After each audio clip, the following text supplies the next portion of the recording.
Welcome to the Deep Dive, where we take on incredibly complex science and turn it into actionable, memorable knowledge for you.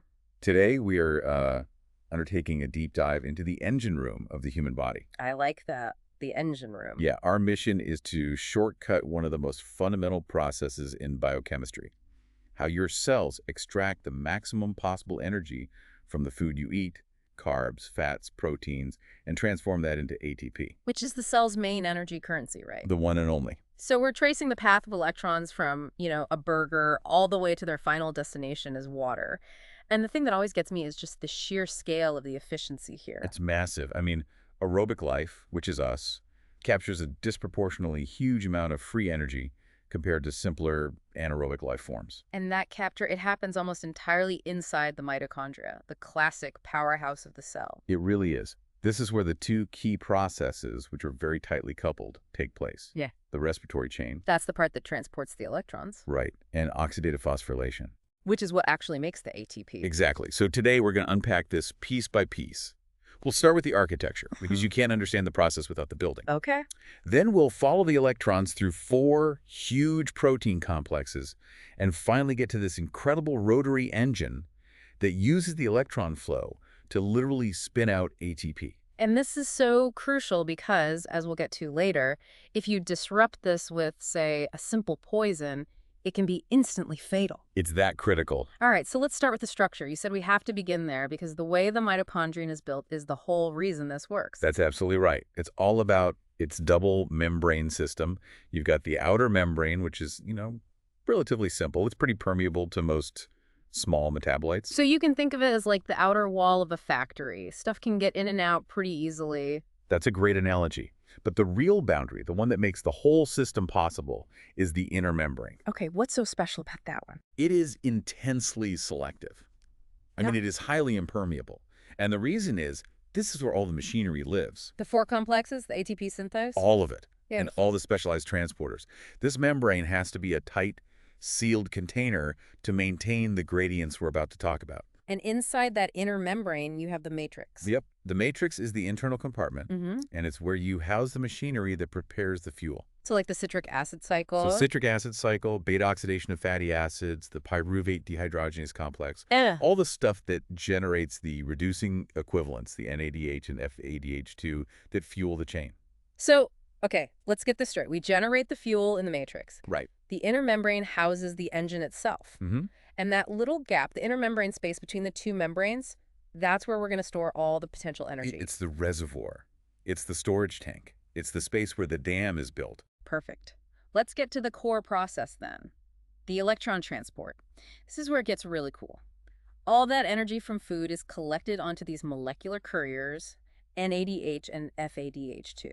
And the respiratory chain is this exquisitely organized system designed to take the electrons from those couriers and just pass them step by step toward their final destination. Which is molecular oxygen. It gets reduced to water. Exactly. And this flow is just incredibly powerful. The chemical potential difference, the redox span between the electrons on NADH and the oxygen at the end is 1.1 volts. That's a huge drop in energy. It is. And to harness it safely, you can't just drop it all at once.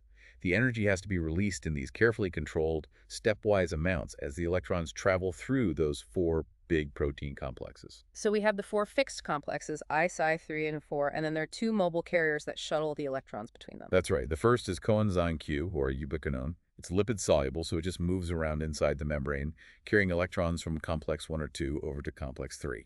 And the second one?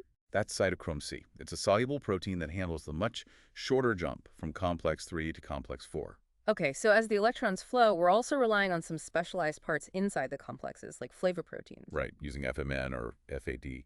And they're really flexible because they can accept either 1 or 2 electrons, which helps bridge different types of carriers. And you also got these iron-sulfur proteins? Critically, the FVS centers, you find them in complexes I on 3. They just transfer electrons one at a time. The whole system is just a beautiful, elegant handoff of these high-energy electrons, releasing just enough energy at each step to do work. All right, let's follow the path. Starting with complex I, NADH-Q oxidoreductase. This is the main entry point for most of our energy. It is. Complex I is huge. It's L-shaped. and it catalyzes the transfer of electrons from NADH through FMN, through all these FS centers, and then finally to Q. And the energy from that first big drop is used for what? It's substantial. It's enough to pump 4 protons, 4H plus, from the matrix out into the intermembrane space. That's our first big energy transformation. Okay, so next up is complex 2, succinate-Q reductase. Now this one always seemed a bit strange to me. If the goal is to pump protons and complex I pumps 4, why do you need complex 2, which doesn't pump any protons at all? That's a fantastic question, and it really highlights a biochemical trade-off. Complex 2 accepts electrons from FeDH2. Which is made from succinate in the citric acid cycle. Right there inside the complex, yeah. But FADH2 starts its journey at a much lower energy potential than NADH. There just isn't enough energy released by the time the electrons get through complex 2 to power a proton pump. So it adds electrons to the pool, but it doesn't add water to the dam. Beautifully put, yes. So whether the electron gets to Q from the efficient complex way or the lower energy complex 2, the next stop is complex 3. And this is famous for the Q cycle, which is famously complicated. The Q cycle is one of cellular respiration's most elegant solutions to what's really a chemical mismatch problem. What's the mismatch? It's simple. Q carries 2 electrons, but cytochrome C can only carry 1. If you just tried to dump 2 electrons onto 2 cytochrome Cs, you'd waste energy and probably break the flow. So how does the cell manage that handoff? It uses a 2-step cycle. It takes 2 turns to process 1 fully reduced Q. This ensures only 1 electron is passed the cytochrome C at a time, while the other electron is sort of recycled within the complex. It's this intricate choreography. All to make sure the flow is smooth. And efficient. This allows complex 3 to pass the electrons and, at the same time, pump a significant amount of protons. And what's the bottom line for our proton gradient? The oxidation of 2 reduced Q molecules results in the net release of 4 protons into the intermembrane space. It's our second major pump. And that brings us to the final stop. Complex 4, cytochrome C oxidase, where oxygen finally gets to play its part. Complex 4 is basically the exhaust pipe of the whole engine. It takes the electrons from cytochrome C and uses them to reduce molecular oxygen, O2, to form 2 molecules of water. And it also pumps protons. It does. For every pair of electrons it transfers, complex 4 manages to pump 2 more protons across the membrane. I have to pause here because this detail is it's phenomenal. Complex 4 holds onto the oxygen so tightly until it's fully reduced to water, it prevents the release of dangerous things like superoxide anions. It's a masterful protective mechanism. So now, let's tally it up. We have a net total of 10 protons, pump 4 from IR, 4 from 3, 2 from IV, for every single NADH molecule that entered. So what does all that stored potential energy buy us? Well, it sets the stage for the second, and you could argue most important, half of the process, oxidative phosphorylation. This is where we get to Peter Mitchell and his Nobel-winning chemiosmotic theory. From 1961, yeah. He proposed that the energy from the electron flow isn't stored in some high-energy chemical intermediate, but as an electrochemical potential difference, a proton motive force. Created by the proton pumps. Exactly, by complexes 4, 3, and 4. And this force is just like water building up behind a massive hydroelectric dam. You've got a high concentration of positive charge, H plus S, in the intermembrane space. In a more acidic environment relative to the matrix, yeah. And because that intermembrane is a perfect seal, that force is just stored potential energy. It's a concentration gradient and an electrical potential. Both. The matrix side is negative compared to the intermembrane space. That combined force is just waiting to be used. And the thing that uses it is the truly remarkable ATP synthase, the F0, F1 complex. This sounds less like biochemistry and more like mechanical engineering. It's honestly astonishing. Think of the structure. F0 is the part that spans the membrane. It acts like the water channel, the turbine. F1 is the big part that projects into the matrix. That's where the catalytic sites are. As protons rush back into the matrix through that F0 channel. They're showing their gradient. Right. That flow physically causes the F0 disk and an attached central stalk, the gamma subunit. It's like a bent axle to rotate. Wait. The flow of protons literally turns a gear? It literally does. And that physical rotation drives what's called the binding change mechanism in the F1 part. The rotation forces these sequential changes that bind ADP and phosphate, mash them together to form ATP, and then spit the ATP out. That's incredible. And the result of that rotation? 3 molecules of ATP are generated for every full 360-degree revolution of the enzyme. And this right here, defines our energy yield, the P to O ratio. So if one NADH causes 10 protons to be pumped. That translates directly into about 2.5 molecules of ATP. It does.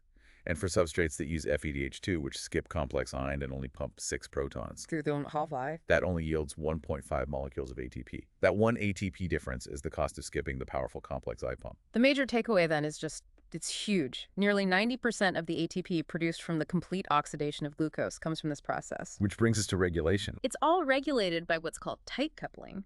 The electron flow, the oxidation, it just can't happen unless the ATP synthase motor is turning. So oxidation is coupled to phosphorylation. Right. And that means the whole rate of respiration is typically controlled by ADP availability. Okay, explain that. Well, if you're at rest, your cells are in what's called state 4. Respiration is slow because you have lots of ATP and not much ADP. The motor is idle because it doesn't have its raw material. Exactly. But when you start exercising, ATP gets used, becomes ADP, and that signals the mitochondria to ramp up into state 3. Respiration speeds up dramatically to replenish the ATP. So the demand drives the process. Now, earlier you said the inner membrane has to be a perfect seal for the proton dam. But that creates a logistical problem, doesn't it? How do you move things in and out? It does. It means you need a whole suite of specialized exchange transporters to move metabolites across, and you have to do it without wrecking the electrochemical balance. And the most vital one has to be the adenine nucleotide transporter. Absolutely critical. It exports the product, HEP, and imports the raw material, ADP.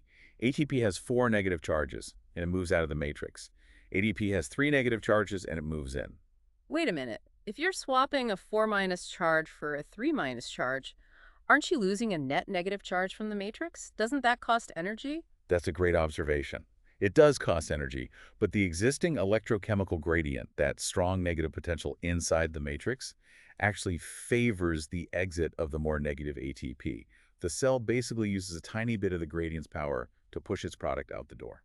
That makes sense. Okay, another problem. What about the NADH made in the cytosol during glycolysis? It can't cross the inner membrane itself. Correct. So you need shuttles to get those reducing equivalents into the matrix. And there are 2 main ones. 2 main systems, yeah. There's the glycerophosphate shuttle, which you find in tissues like the brain and white muscle. It's fast, it's simple. But it transfers electrons to FAD inside the matrix. So it bypasses complex I. Meaning you only get 1.5 ATP for that NADH. But there's a more efficient way. There is. It's the Malat shuttle, which Yeah. is much more common. It's a lot more complex. It involves moving a bunch of different molecules back and forth. But the key is that the electrons ultimately reduce NAD+ inside the matrix. So they feed into complex 1. And you get the full 2.5 ATP per NADH. So different tissues make a choice. Speed versus maximal efficiency. Okay, to wrap up, let's talk about what happens when this beautiful system breaks down. Let's talk about poisons. Right. Inhibitors have actually been crucial for figuring out how the chain works. We know, for instance, that amobarbital and rotenone block complex 1. And antimycin A blocks complex 3. It does. But the most famous and deadliest poisons are the ones that target complex 4. Cyanide, carbon monoxide. Cyanide, carbon monoxide, hydrogen sulfide. They all bind to the cytochrome C oxidase and just completely arrest the flow of electrons to oxygen. Respiration just stops. Dead. And then there are inhibitors that hit the mechanical side. Yep. Oligomycin blocks the F0 proton channel on ATP synthase, so the H+ can't flow back, which stops the motor. And because of tight coupling, that stops the electron flow too. And something like atractyloside blocks that ATP-ADP transporter we just talked about. Crippling the whole system. Now, we have to distinguish these inhibitors from uncouplers. They're different. How so? Uncouplers, like the toxic compound 2-vol-4-dinitrophenol, they don't block the electron flow. They just break the seal of the dam. They make the membrane leaky to protons. So the protons can just flow back into the matrix without going through ATP synthase. Exactly. The proton gradient collapses. The electron transport chain speeds up uncontrollably because it's not held back by the need to make ATP anymore. But no ATP is made. None. And all that energy from the electron flow is just liberated instantly as heat. And this uncoupling mechanism actually has a natural role, doesn't it? It does, which is fascinating. A protein called thermogenic, or uncoupling protein, is found in brown adipose tissue. It's a natural uncoupler used specifically to generate body heat. It's why babies and hibernating animals can stay warm. And clinically, of course, inherited defects in any of these complexes can lead to devastating conditions like melas, affecting high-energy tissues like the brain and muscles. Absolutely. So the whole flow we've traced is this. Reducing equivalents come in, They fuel the proton pumps at complexes 5, 3, and 4 that creates the proton motive force, which powers the ATP synthase rotary motor. And that motor, through mechanical rotation, produces almost all of our ATP. It captures nearly 90% of our metabolic energy. A truly efficient engine. So we saw that uncouplers like DNP are poisons because they just short-circuit the whole dam. But thermogenin is a natural, healthy uncoupler the body uses on purpose to generate heat. Which brings us to a really provocative question for you to think about. Since cellular energy capture is so tightly regulated by the availability of ADP, how does the body precisely and strategically control the amount of, waste heat generated by this natural uncoupling Right. without risking a total dangerous collapse of energy production in the cells that need it for survival? A fascinating problem in energy allocation. Thank you for joining us for this deep dive into the powerhouses of your cells.